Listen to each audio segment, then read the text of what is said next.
everyone, welcome to the Burnt Brass Homestead channel. This is me looking out of the window realizing it is snowing on the homestead. This is the first snow we got this year. A couple days later we got a little more snow, but none of it stuck for more than a few hours.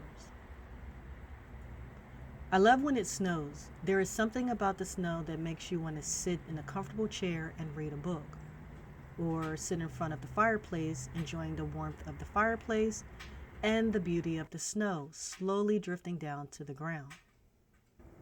But I especially love when it sticks to evergreen trees. It just looks so beautiful. Here is what it looks like about an hour later. The greenhouse and the side garden beds are topped with snow. In case you are wondering, we have not had any issues with the snow on the greenhouse. For the most part, it slides off. Otherwise, I go out and tap the sides of the greenhouse to force the snow to fall. But that's only when there is a lot of snow. In this case, I don't need to do anything because there's just not enough snow to cause me any concern with the greenhouse. This is what it looked like in the chicken coop pen area. The chickens normally hesitate to come out during the first snow. So I clear a path for them to the water. The first chickens out are those that are 2 or more years old. Those that are about 6 months seem to be the last ones out of the chicken coop when it snows. You will notice that the ground under the chicken coop is relatively dry and without snow. This and the roost bars that I have set up in the chicken pen area is where the chickens can escape to get off the wet ground. If, like me, you cannot let your chickens fully free range, you will notice that they tear up the grass in the pen in a relatively short period of time. So if you have an issue with wet, muddy ground due to rain and snow, you can place leaves, mulch, or wood chips in the pen area. In the past, I used to collect leaves from neighbors who put their leaves out on the curb for pickup.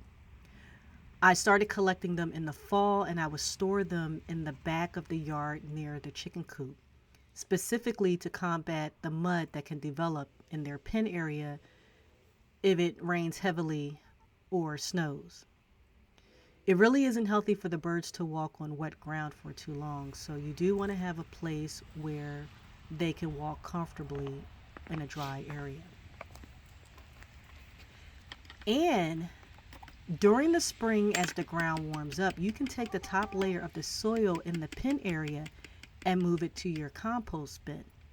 Remember, this top area of the soil will contain the decomposed leaves or mulch, if that's depending on which one you go with. And it will also contain the chicken droppings. So you can blend that in your mulch to be used in your gardens for later. Although we are approaching the winter and the days are shorter, the chickens still lay eggs for us. Not nearly as much as they do during the spring and summer, but we still get eggs from them.